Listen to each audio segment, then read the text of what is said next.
सुप्रभात प्रिय विद्यार्थियों, बाल मंदिर के यूट्यूब चैनल पर मैं स्वरूप सिंह आपका हार्दिक अभिनंदन करता हूं।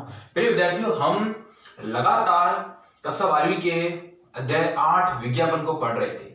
गत वीडियो के अंदर हमने विज्ञापन के महत्व को पढ़ा था और विज्ञापन के महत्व में हम 4 बिंदुओं के बारे में संदर्भ में बात करते हैं। निर्माता के बारे में, उपभोक्ता के बारे में, मध्यस्थों के बारे में और समाज के बारे में। यानी कि विज्ञापन का महत्व यानी कि इंपॉर्टेंस, विज्ञापन का फायदा किन्हें किन्हें मिलता है और किन्हें मिलता है और कैसे मिलता है, इसके बारे में हमने चर्चा की थी। उसके अंदर प्रिय विद्यार्थियों, मैंने निर्माता के बारे में बताया था कि निर्माता को किस किस तरीके से विज्ञापन से फायदा मिलता है। निर्माता जो माल को निर्मित करता है, यानी कि माल का जो उत्पादन करता है, प्रोड्यूसर होता है। उसके बाद मैंने उपभोक्ता के संदर्भ में बात की थी, यानी कि जो व्यक्ति जो उस माल का उपभोग करता है, जो उपभोक्ता होता है, उस उपभोक्ता को किस प्रकार से फायदा मिलेगा। आज हम इस प्रकरण में हम पढ़ेंगे विज्ञापन के महत्व में हम पढ़ेंगे मध्यस्थों को किस प्रकार से फायदा मिलता है। मध्यस्थ कौन होते हैं? मध्यस्थ वो होते हैं जो निर्माता और उपभोक्ता के बीच की कड़ी होते हैं। गौर करें विद्यार्थियों, निर्माता माल का उत्पादन करता है और उपभोक्ता माल को खरीदता है। जब निर्माता माल का उत्पादन करता है और उपभोक्ता माल को खरीदता है, उसके बीच में मध्यस्थ होते हैं जो निर्माता उससे माल को खरीदकर फिर उपभोक्ताओं को आगे बेचते हैं। यानी मध्यस्थों को आप विक्रयकर्ता भी कह सकते हैं, मीडिएटर भी कह सकते हैं, जो उपभोक्ता और निर्माताओं की कड़ी को सुगम बनाते हैं, आपस में मिलाने का सामंजस्य करते हैं, आपस में मिलाने का काम करते हैं। वो कौन होते हैं? मध्यस्थ होते हैं जो बीच में खड़े रहते हैं। गौर करें विद्यार्थियों, जैसे कि किसी भी फैक्ट्री में माल का उत्पादन हुआ, वो एक निर्माता कहलाया, उसने माल को बेचा, उसने माल को किसको बेचा? निर्माता को बेचा। निर्माता ने माफ कीजिएगा, मध्यस्थ को बेचा, मध्यस्थ ने माल को खरीदा, मध्यस्थ ने माल को खरीदकर फिर अपने उपभोक्ताओं को बेचा। तो इस प्रकार मध्यस्थ जो बीच की कड़ी होता है वो मध्यस्थ कहलाता है, या फिर वो विक्रयकर्ता भी कहलाता है, या फिर वो उपभोक्ता के लिए विक्रय करता है और निर्माता के लिए वो क्या है? क्रय करता है। यानी कि वो क्रय करता है, क्रय करने के बाद फिर वो उपभोक्ता को माल बेचता है। तो उपभोक्ता के लिए क्या है? विक्रय करता। और वास्तविक तौर पर अगर देखा जाए तो मध्यस्थ को विक्रय करता कहा गया है। निर्माता डायरेक्टली माल उपभोक्ता को नहीं बेचता है। निर्माता होलसेल की अगर बात करें, थोक में बात करें, तो मध्यस्थों को बेचता है। मध्यस्थ उस कड़ी को सुलझाने के लिए आगे उपभोक्ता को बेचता है। तो वो मध्यस्थ जिन्हें विज्ञापन में क्या क्या फायदे हो सकते हैं, उनको हम इन तमाम प्रकार के बिंदुओं के माध्यम से पढ़ेंगे। प्रिय विद्यार्थियों, मध्यस्थों के लिए महत्व किसमें? विज्ञापन में। प्रिय विद्यार्थियों, इसके बाद हमारा रहेगा कि समाज के लिए क्या महत्व रहा विज्ञापन का, और उसके बाद विज्ञापन की कुछ तकनीक करने के बाद यानी कि एक लेक्चर और आएगा, फिर हमारा ये एक दो लेक्चर और आ सकते हैं, विज्ञापन का चैप्टर पूरा कंप्लीट हो जाएगा। विज्ञापन का चैप्टर पूरा कंप्लीट होने के बाद प्रिय विद्यार्थियों, उद्यमिता के जो 2 चैप्टर है, उद्यमिता की प्रकृति और उद्यमिता विकास कार्यक्रम, उसको मैंने आपको करवा लिया है। अब हम उद्यमिता प्रकृति और उद्यमिता विकास कार्यक्रम के बाद सीधा हम बीमे पर आएंगे, बीमे के बारे में चर्चा करेंगे। और बीमे के बाद प्रिय विद्यार्थियों हम CSR कॉर्पोरेट सोशल रिस्पांसिबिलिटी करेंगे, सामाजिक उत्तरदायित्व कंपनी का। उसके बाद हमारा पूरी व्यवसाय दिन एक बार समाप्त हो जाएगी, फिर इसके रिवीजन करने के बाद अग्रसर होंगे। तो विज्ञापन में हम क्या पढ़ रहे हैं? मध्यस्थों के लिए महत्व। मध्यस्थों के लिए महत्व में क्या है? पहला बिंदु, निर्माताओं से संपर्क। अब विद्यार्थियों, मध्यस्थों का निर्माताओं से कैसे संपर्क हो पाता है? पहला बिंदु क्या है? मध्यस्थों के बारे में पढ़ रहे हैं। इससे पहला बिंदु कि निर्माताओं से संपर्क। निर्माता क्या करते हैं? कोई भी वस्तु का उत्पादन करते हैं, उसमें तमाम प्रकार के विज्ञापन करते हैं। विज्ञापन करते हैं तो क्या होते हैं कि मध्यस्थ उन विज्ञापनों को देखते हैं और उन विज्ञापनों को देखकर निर्माता के संपर्क में आ जाते हैं। अपन क्या पढ़ रहे हैं? विज्ञापन के महत्व को पढ़ रहे हैं। तो मध्यस्थों को क्या फायदा हो रहा है विज्ञापन के महत्व से? यानी कि वो निर्माताओं से उनका सीधा संपर्क हो रहा है। निर्माताओं से संपर्क कैसा हो रहा है? बहुत बड़ी एक फैक्ट्री है, माल का उत्पादन कर रही है, उसने उत्पादन के साथ साथ तमाम प्रकार के ऐसे विज्ञापन किए। जो ही उसने इतने विज्ञापन किए तो मध्यस्थ जो भी था, जो अपनी दुकानों में बैठा था, उसने उस विज्ञापन को देखा और उसके संपर्क में उसको पता चल गया कि इस निर्माता के द्वारा ये वस्तु का उत्पादन किया जा रहा है, और मध्यस्थ सीधा निर्माता के संपर्क में आ जाएगा। ये किससे रूबरू हो रहा है? इस किससे? उसके प्रत्यक्ष रूप से साक्षात हो रहा है, विज्ञापन के माध्यम से साक्षात हो रहा है। गौर करें विद्यार्थियों, निर्माता अपने उत्पाद का विज्ञापन करते हैं, जिससे मध्यस्थ निर्माताओं से उनकी एजेंसी लेने हेतु संपर्क करते हैं। बड़े बड़े निर्माता, जैसे कि चॉकलेट्स के बड़े बड़े निर्माता है, वो अपने माल का उत्पादन करते हैं, विज्ञापन भी करते हैं। जब विज्ञापन करते हैं तो मध्यस्थ क्या करते हैं? उनके पास पहुंचते हैं और उनसे एजेंसी ले लेते हैं। आपने देखा होगा कि तमाम प्रकार की ऐसी इक्लेयर्स जैसे चॉकलेट है, डेयरी मिल्क चॉकलेट है, इनकी एजेंसी बाड़मेर के अंदर है। तो इनकी उत्पादन तो बाहर बड़े बड़े शहरों में हो रहा है, मगर यहाँ के जो मध्यस्थ, यहाँ के जो विक्रय करता है, उन्होंने उनसे एजेंसी ली और यहाँ एजेंसी स्थापित कर दी और फिर वो आगे छोटी छोटी दुकानों में बांट देते हैं। गौर करें, तो निर्माता अपने उत्पाद का विज्ञापन करते हैं, जिससे मध्यस्थ क्या करते हैं? निर्माताओं से उनकी एजेंसी लेने हेतु संपर्क करते हैं। विभिन्न थोक एवं फुटकर व्यापारी भी विज्ञापन करते हैं। अब देखो, बड़े बड़े, अब जैसे इन्होंने एजेंसी ली तो ये थोक व्यापारी हो गए, और थोक व्यापारियों से जिन्होंने माल लिया वो फुटकर व्यापारी हुए, वो भी विज्ञापन करते हैं, जिससे निर्माता इन विज्ञापनों के आधार पर मध्यस्थों से व्यवसायिक संपर्क कर लेते हैं। अब जैसे कि मैं एक छोटा सा थोक व्यापारी हूं, मैंने विज्ञापन किया कि मैं इस चीज को, वस्तु का तमाम प्रकार के ग्राहकों को सुविधा उपलब्ध करूंगा, तो निर्माता भी देखते हैं कि ये एक थोक व्यापारी विज्ञापन करके अपने वस्तु बेच रहा है, तो ये थोक व्यापारी सही है, तो निर्माता भी सीधा उस थोक व्यापारी से संपर्क कर लेता है, उस मध्यस्थ से संपर्क कर लेता है कि हम आपको ये वस्तु देते हैं, आप इसे आगे अपने विज्ञापन के माध्यम से बेचिए। तो एक बात अगर अंतिम रूप से कहें तो विज्ञापन के माध्यम से थोक व्यापारी यानी कि मध्यस्थ, उनका भी संपर्क निर्माता से हो जाता है, और जब थोक व्यापारी विज्ञापन करते हैं तो निर्माताओं का संपर्क थोक व्यापारियों से हो जाता है। तो आपस में दोनों का एक दूसरे से संपर्क करवाना इसका काम है विज्ञापन का, और ये विज्ञापन का महत्व है मध्यस्थों के संदर्भ में पहला बिंदु। आगे बढ़ते हैं, विक्रय में सहायता। प्रिय विद्यार्थी, विक्रय में सहायता कैसे? जब कोई भी मध्यस्थ होते हैं या फिर विक्रयकर्ता होते हैं, वो कोई भी वस्तु बेचते हैं तो उनको विक्रय में सहायता मिलती है। विक्रय में सहायता इसलिए मिलती है कि जब कोई भी वस्तु बेचते हैं तो उसके साथ जो विज्ञापन करते हैं, उस विज्ञापन में उन थोक विक्रेता या फिर उन व्यापारियों की, उन फुटकर व्यापारियों का या फिर वो एजेंट जो उसके अंदर बीच में होते हैं, ब्रोकर, दलाल वगैरह जो भी होते हैं, उनके कॉन्टैक्ट नंबर भी होते हैं, उन्होंने जो विज्ञापन किया है उनका डायरेक्ट कॉन्टैक्ट होता है, तो तमाम प्रकार के जो क्रेता होते हैं वो उनको उनके बारे में पता चल जाता है, उनकी दुकान के बारे में पता चल जाता है, उनका व्यापार कहाँ हो रहा है उसके बारे में पता चल जाता है, वो वस्तु किस रूप में बेच रहे हैं उसके बारे में भी पता चल जाता है। तो क्या होता है कि वो डायरेक्ट ग्राहक सीधा उनसे संपर्क कर लेता है, संपर्क करता है तो विक्रय में वृद्धि होती है, और उन जो मध्यस्थों को कहीं भी नहीं भटकना पड़ता है, सीधे ही ग्राहक उनकी चौखट पर आता है और वस्तु को खरीद ले जाता है, तो उन्हें कहीं भी नहीं भटकना पड़ता है और विक्रय में सीधी वृद्धि हो जाती है और विक्रय में भी सहायता उन्हें मिलती है।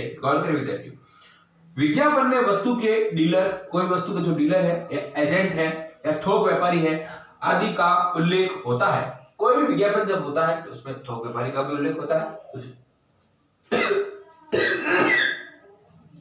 उस डीलर का भी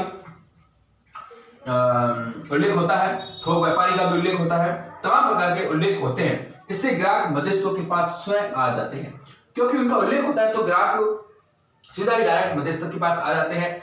इसके अतिरिक्त विज्ञापन से उपभोक्ताओं को वस्तु के बारे में उनकी जानकारियां मिल जाती है। जो है विज्ञापन होता है तो विज्ञापन के द्वारा उपभोक्ताओं को तमाम प्रकार की जो वस्तु के संदर्भ में जो भी उसकी उपयोगिता है, जो भी उसकी वस्तु की किस्म है, उसमें किस प्रकार से उपयोग करना है, तमाम प्रकार की जो है उनके फायदे हैं, उसके लाभ है, वो जानकारी उपभोक्ता को मिल जाती है। जैसे अनेक जानकारी, जैसे वस्तु की कीमत है, उसकी किस्म है, किस्म क्वालिटी कैसी है, उसकी उपयोग विधि, किस प्रकार उपयोग करना है, छूट जो कितनी प्रकार की छूट दी गई है, जिससे विक्रेता को विक्रय हेतु अधिक प्रयास नहीं करना पड़ता है। जब ये चीजें उसके अंदर विज्ञापन के अंदर शामिल होती है तो ग्राहक को तमाम प्रकार की बातों के बारे में ज्ञान हो जाता है कि इसमें छूट कितनी है, इसकी किस्म क्या है, इसकी कीमत क्या है, इसकी क्वालिटी कैसी है, तो वो सीधा ग्राहक दुकान पर आएगा और वस्तु को खरीदेगा। तो इतनी इस विक्रेता को माथाफोड़ी नहीं करनी पड़ती है और इतना प्रयास भी नहीं करना पड़ता है, इसलिए विक्रेता में विज्ञापन सहायता प्रदान करता है, विक्रेता को विक्रय में सहायता प्रदान करता है। आगे बढ़ते हैं, जोखिम में कमी। मेरे विद्यार्थियों, जोखिम में कमी यानी कि रिस्क बहुत कम हो जाता है। कैसे?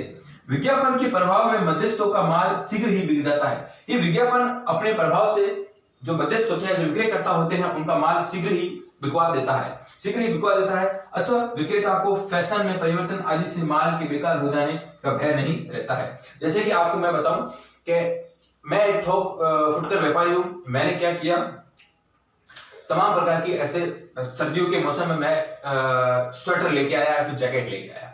अब मैं जैकेट वो बेच रहा हूं। अब क्या हुआ कि तमाम अमूलक ऐसा हुआ कि कुछ परिवर्तन हो गया, फैशन में परिवर्तन हो गया, उससे भी अच्छे से जैकेट मार्केट के अंदर आने लगे।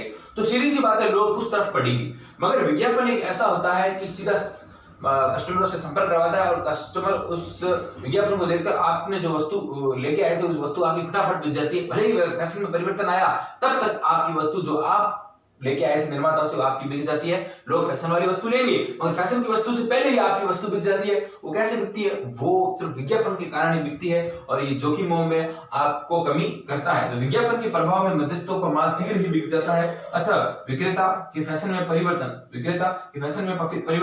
आने से माल आदि बेकार नहीं होता है, माल बचता नहीं है क्योंकि पहले ही बिक जाता है। तो इस प्रकार के विद्यार्थियों, हमने मध्यस्थों के लिए महत्व के अंदर पहला बिंदु क्या पढ़ा? निर्माताओं से सीधा संपर्क। दूसरा बिंदु क्या पढ़ा? विक्रय में सहायता। तीसरा क्या? जोखिम में कमी।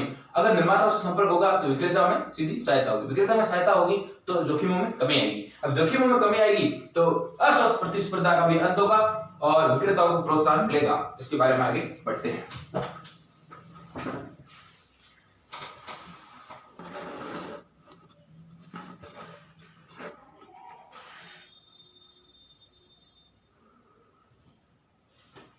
हाँ प्रिय विद्यार्थियों, अस्वस्थ प्रतिस्पर्धा का अंत। अस्वस्थ कैसी खराब जो प्रतिस्पर्धा होती है, स्वस्थ मतलब कि कोई प्रतिस्पर्धा को बीमारी नहीं होती है, मगर हम यहाँ कह रहे हैं कि अस्वस्थ यानी कि वो बिल्कुल बिगड़ी हुई प्रतिस्पर्धा है, उसका अंत हो जाता है। क्यों अंत हो जाता है इसके बारे में हम जानेंगे। देखो, विज्ञापित वस्तु के मूल्य पर निर्माता का नियंत्रण रहता है, फलस्वरूप अनावश्यक प्रतिस्पर्धा का अंत हो जाता है। जो भी विज्ञापन जारी की जाती है, जैसे निर्माता के द्वारा कोई भी विज्ञापन जारी की जाती है, उस वस्तु पर कीमत अंकित होती है। जैसे भी कोई भी निर्माता ने कोई वस्तु जारी की, उसका विज्ञापन किया, इसकी कीमत 30 रुपए जारी कर दी, तो एक ग्राहक को सीधा पता चल जाएगा कि इसकी कीमत कितनी है, 30 रुपए है। अब यह अंकित मूल्य है और जो मध्यस्थ था उसने भले इसे 28 रुपए में खरीदा हो और निर्माता ने इस वस्तु को भले 25 रुपए में बनाया हो, 25 में बनाकर भी इसने इसको 28 में बेचा है कि तो भी निर्माता को 3 रुपए का फायदा होगा। फिर निर्माता भले इसको 30 रुपए में बेचे तो भी निर्माता को, मध्यस्थ को 2 रुपए का फायदा हो जाता है। मगर कुछ मध्यस्थ क्या करते हैं, 30 रुपए को भी आगे 40 रुपए में बेच देते हैं, तो फिर क्या होती है, अस्वस्थ प्रतिस्पर्धा हो जाती है।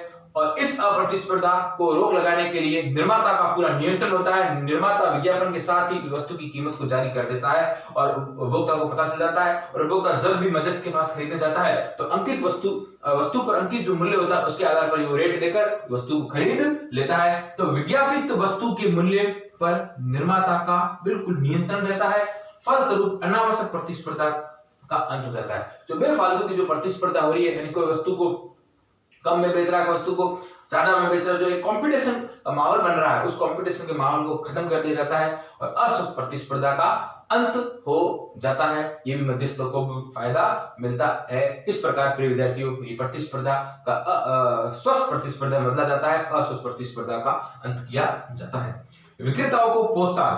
विक्रेताओं को प्रोत्साहन क्या है, इंसेंटिव, यानी कि उनका हौस उल्लास बढ़ाना, उसको क्रय करने के प्रति अभिप्रेरित करना, प्रोत्साहन करना। जो ही विक्रेता तमाम प्रकार के निर्माताओं के पास माल खरीदते हैं, जो निर्माता के पास माल खरीदते हैं, तो निर्माता क्या करते हैं, उनको एक इस प्रकार का डोज दिया जाता है, जैसे कि उन्हें प्रोत्साहन की राशि दी जाती है, कुछ वस्तु आइटम से दिए जाते हैं, तमाम प्रकार की वस्तुओं पर कमीशन दिया जाता है, और कुछ वस्तु फ्री में भी, फ्री सैंपल के रूप में भी दी जाती है। तो मध्यस्थ क्या करेंगे या फिर विक्रेता क्या करेंगे, उस निर्माताओं के पास ज्यादा वस्तु खरीदने की ओर अग्रसर होंगे, उन्हें प्रोत्साहन मिलेगा, उन्हें प्रबलता मिलेगी, उन्हें ऐसा इंसेंटिव मिलेगा और वो उस वस्तु को ज्यादा खरीदेंगे ताकि वस्तु को खरीद कर आगे फायदा ले सके। तो निर्माता हर एक घड़ी, हर एक पल विक्रेताओं को प्रोत्साहन देता रहता है, मध्यस्थों को प्रोत्साहन देता रहता है। गौर करें, विक्रेताओं को प्रोत्साहन, निर्माता विक्रय की मात्रा के आधार पर, मतलब कि जो भी विक्रय कितना बेच रहा है उसके आधार पर विक्रयकर्ताओं को कमीशन भी देता है, पुरस्कार देता है। इससे विक्रय करने को प्रोत्साहित होता है, इससे विक्रयकर्ता अधिक विक्रय करने के लिए प्रोत्साहित होता है। परिणाम स्वरूप उनकी आय में भी वृद्धि होती है। देखो, निर्माता क्या करता है, कोई भी एक मध्यस्थ होता है जो अधिक विक्रय करता है या अधिक माल खरीदता है, खरीद के आगे बेचता है, तो निर्माता उन्हें प्रोत्साहन देता है, उन्हें छूट भी प्रदान करता है। तो विक्रेता क्या करता है, अधिक प्रोत्साहित होता है और वस्तु को अधिक खरीदकर आगे बेचने का प्रयास करता है, जिससे विक्रेता को भी लाभ स्तर उसका बढ़ता है, विक्रेता को भी फायदा होता है। अगर अप्रत्यक्ष रूप से देखें तो निर्माता को भी फायदा होता है, मगर विक्रेता के अंदर प्रबलता आती है और उसको लाभ अधिक होता है। तो इस प्रकार प्रिय विद्यार्थियों, हमने मध्यस्थों के महत्व में, विज्ञापन का क्या महत्व है, मध्यस्थों को किस प्रकार फायदे होते हैं, उसके बारे में हमने प्रमुख रूप से 5 बिंदुओं के बारे में चर्चा की। और अब मध्यस्थों के महत्व को पढ़ने के बाद कल हम समाज के महत्व के बारे में बात करेंगे।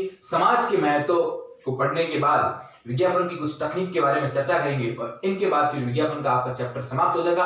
अनुबंध अधिनियम के दोनों चैप्टर आपके काट दिए गए हैं और जीएसटी भी काट दी गई है, इसे आप विद्यार्थियों नहीं पढ़ना। और इसके बाद हम फिर बात करेंगे उद्यमिता और उद्यमिता विकास कार्यक्रम के बारे में हमारी बात हो गई है और पूरा हमने उसको बाकायदा ट्रिक और टैग से पूरा हमने इसको पढ़ लिया है।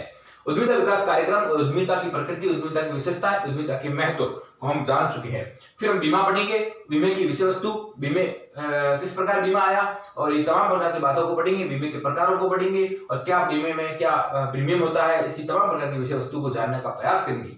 और उसके बाद हमारा रहेगा अंतिम topic CSR, corporate social responsibility. एक कंपनी की क्या उत्तरदायित्व रहता है जब वो उतना पैसा कमाती है। इस संदर्भ में हम कैन एनर्जी और बाड़मेर के बारे में बात करेंगे। फिर विद्यार्थियों, धन्यवाद आज के लिए।